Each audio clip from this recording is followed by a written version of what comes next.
go! There is nothing like being able to see a cabin come back to life again. Cable down! This never gets old to me.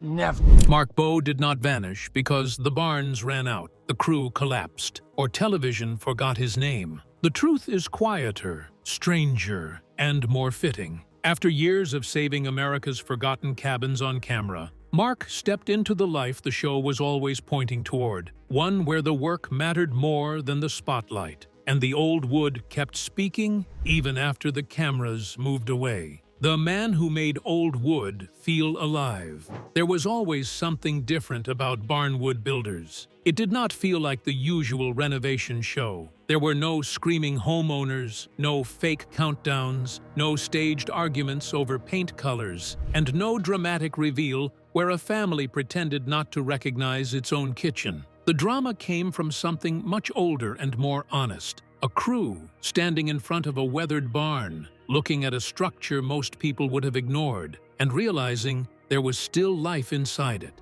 That was Mark Bowe's gift. He could look at a collapsing cabin and see more than rotten logs, rusted nails, and weeds growing through the floor. He saw the family that once slept there. He saw the hands that cut the beams. He saw the axe marks, the notches, the scars, the smoke, the weather, and the kind of patience modern houses rarely carry anymore. To Mark, old wood was not just material, it was memory. That is why fans connected with him so quickly. Mark was not just a host introducing another project. He was a translator. He helped viewers understand why an old log cabin mattered, why a hand-hewn beam was different from fresh lumber, and why saving a barn was not just about design. It was about respect. And he did not do it alone. Johnny Jett brought soul, humor, and a kind of quiet wisdom that made every episode feel warmer. Tim Rose had the practical experience and steady presence that made the work feel grounded. Graham Ferguson brought grit. Alex Webb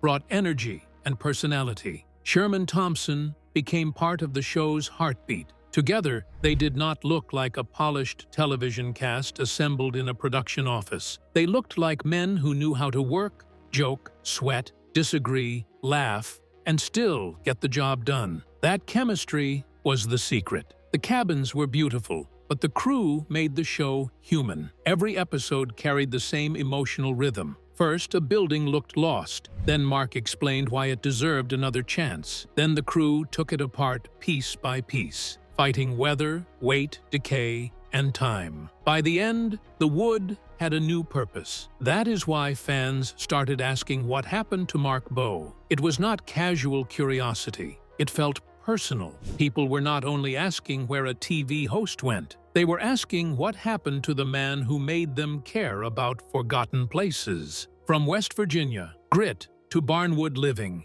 Mark's story never began with television. It began in West Virginia, where work is not something people talk about to sound inspiring. It is simply how families survive. Mark has often summed up his values in a few plain words: work hard, be kind, and take pride. Those words sound almost too simple until you watch his career closely and realize they explain nearly everything. Before the cameras, before Magnolia Network, before fans knew his name, Mark worked as a coal miner while putting himself through West Virginia University. That detail matters because it separates him from many people who become famous for blue-collar television. Mark did not discover hard work after a producer found him. He came from it. He studied business administration and later built a life around historic preservation, safety, construction, and entrepreneurship. That mix made him unusual. He understood the physical side of the job, but also the business side. He knew how to swing a hammer, but he also knew how to create a company that could survive. In 1996, Mark created Antique Cabins and Barns, the business that eventually became Barnwood Living. The mission was clear from the beginning: find pioneer-era buildings, dismantle them carefully, and give their materials another life. It was hard, specific work, the kind of work that leaves splinters in your hands, mud on your boots, and no guarantee that anyone will understand the value of what you are saving. But hidden inside that work was a story television had not fully captured yet. America loves new things, but it also misses old meaning. People want modern homes, but they want character. They want comfort, but they want history. They want something fresh, but not empty. Mark understood that long before reclaimed wood became a design trend. He knew that a beam from an old barn carries something a new board cannot imitate. There is another part of Mark's story that makes the show feel more earned. He did not build Barnwood Living from a place of comfort.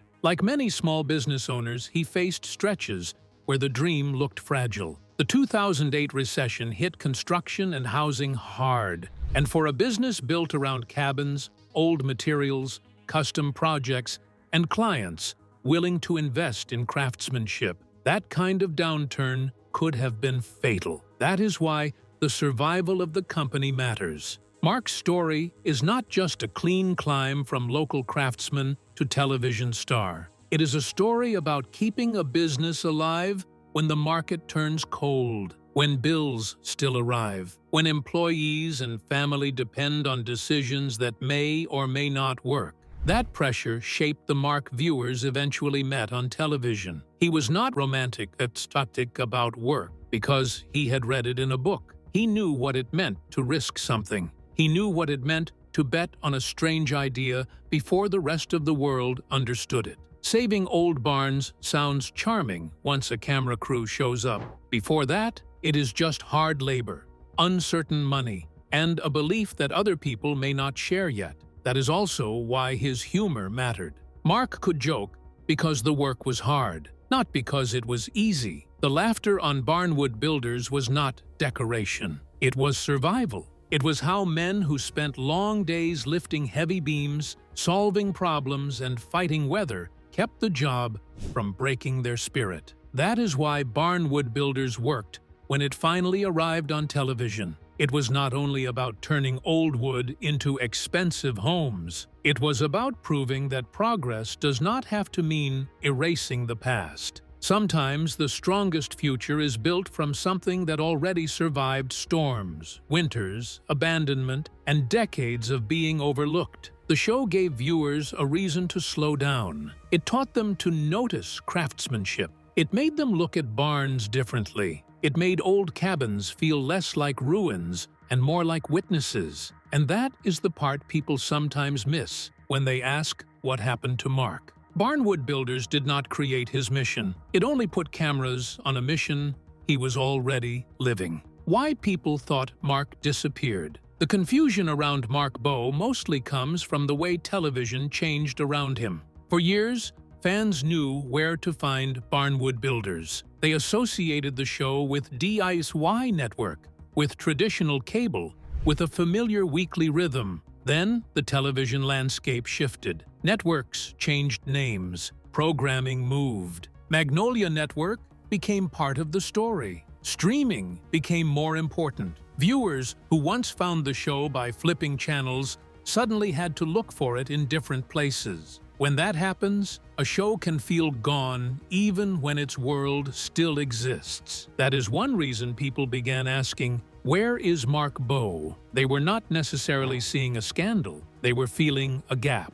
The show that used to appear in a predictable way was harder for some fans to track.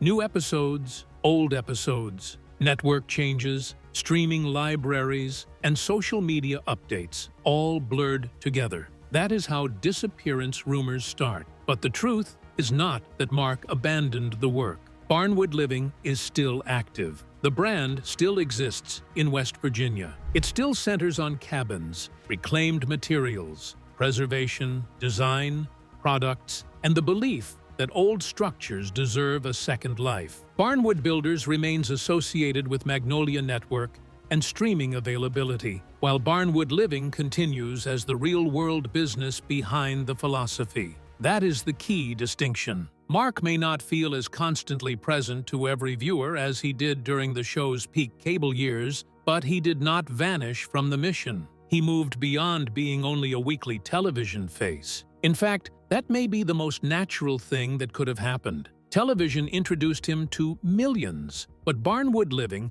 was bigger than television. The company came before the show. The The work came before the fame. The values came before the brand. So even if a viewer loses track of the episodes, Mark's actual life continues in the same direction. This is where the story becomes more interesting than a simple cancellation rumor. The real question is not, did Mark disappear? The real question is, what happens when a man becomes famous for preserving history, then has to preserve his own purpose after television changes? For Mark, the answer seems to be adaptation. He became more than a host. He became a businessman, speaker, preservation advocate, designer, store owner, storyteller, and symbol of Appalachian craftsmanship.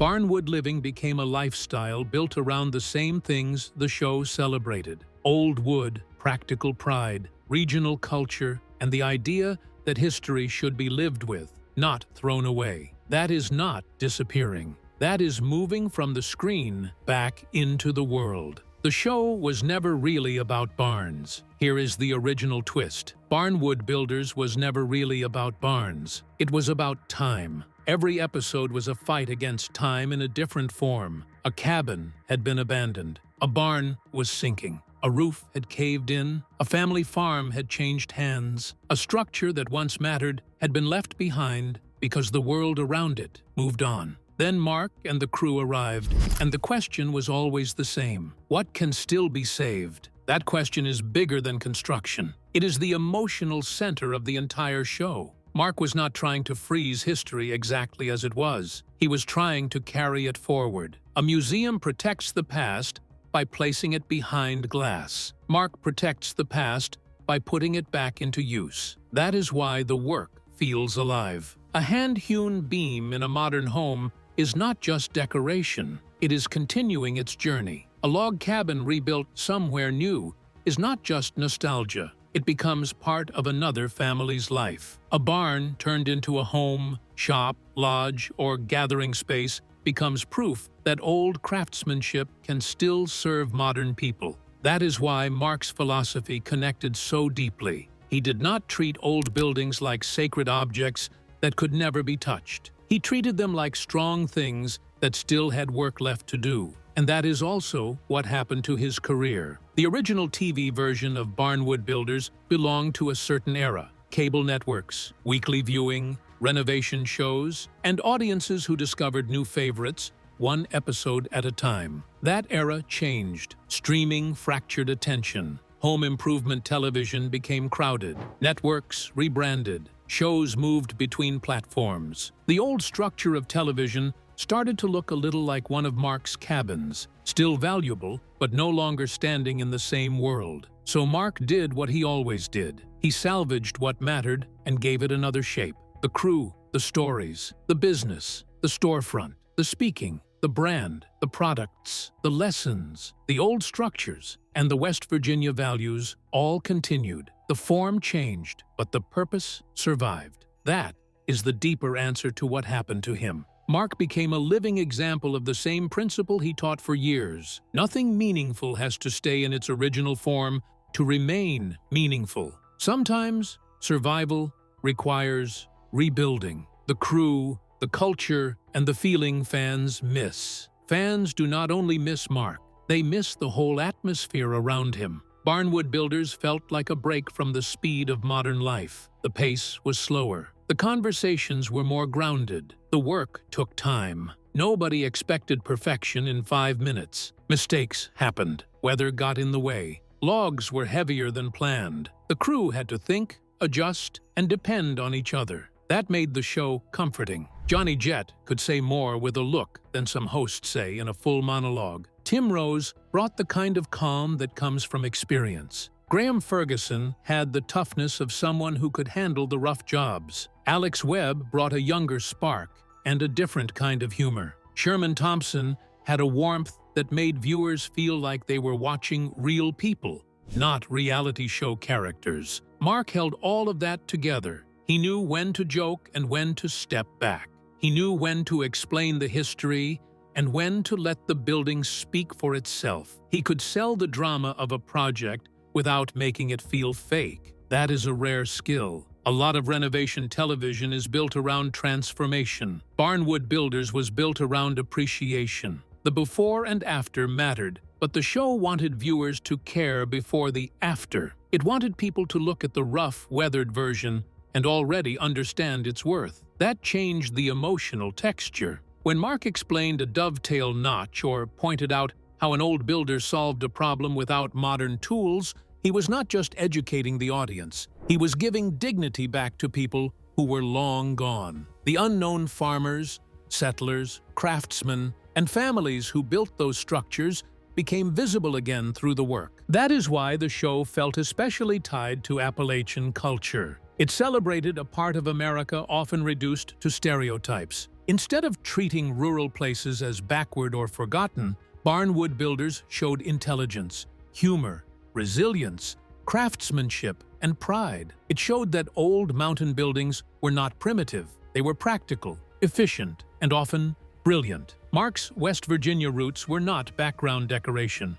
They were the soul of the show. That is another reason viewers felt the change when the show became less visible to them. They were not only missing a TV series, they were missing a version of America that the show allowed them to visit. Hardworking, funny, patient, skilled, and connected to the land. And in a world that keeps getting louder and faster, that feeling is worth more than people realize. What Mark Bowe is doing now. So what really happened to Mark Bowe? He kept building. That sounds too simple for a mystery title, but it is the truth that fits him best. Mark did not need a dramatic downfall, a secret feud, or a sudden disappearance to make his story interesting. The more meaningful version is that he took the attention Barnwood Builders gave him and turned it back toward the work. Barnwood Living continues to represent the world he built. Reclaimed wood, cabins, preservation, design, home goods, West Virginia pride, and the idea that old materials still belong in modern life. Cindy Lavender,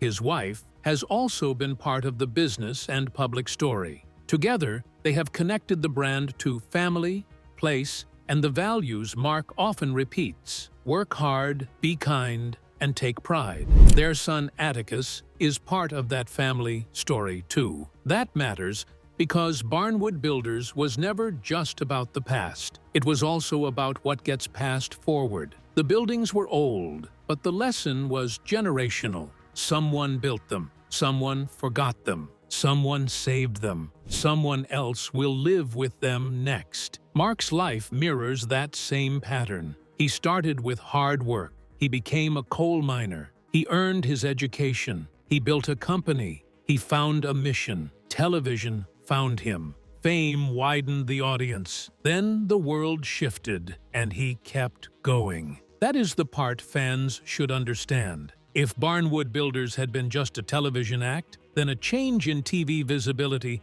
would have ended everything. But Mark had a real craft before fame arrived. He had a real business before the show became popular. He had a real reason to keep going after the cameras slowed down. That makes him different from many reality TV personalities. Some people become famous first and then scramble to build a business around the attention. Mark had the business, the story, the work, and the philosophy first. The attention came later. That is why the spotlight shifting did not destroy the foundation. In a strange way, Mark's quieter chapter may be the most authentic one. The best ending for him was never going to be a red carpet, a scandal, or an endless chase for television fame. The best ending was always going to be standing beside another old structure, reading the wood, seeing what others missed, and deciding what could still be saved. That is what really happened to Mark Bowe. He became less of a weekly TV mystery and more of what he always was: a builder, a businessman, a preservationist, and a storyteller from West Virginia who believed old things deserved another chance. And maybe that is why people still search for him, because Mark represents something people are afraid of losing: a slower kind of work, a deeper kind of pride, a belief that history is not useless just because it is weathered, a reminder that craftsmanship still matters, even when the world wants everything fast, cheap, and replaceable. The irony is that fans ask where Mark went because they miss seeing him. But if you understand the message of Barnwood Builders, you already know the answer. Mark did not disappear. He is exactly where he was always heading, still building, still preserving, still proving that the past is not dead when someone is willing to carry it forward. Mark Bowe did not vanish from Barnwood Builders. He stepped beyond the show and kept living the mission, saving old wood, old stories, and old American craftsmanship before they disappear. Like this video, subscribe to the channel, and comment which Barnwood Builders crew member you miss seeing most.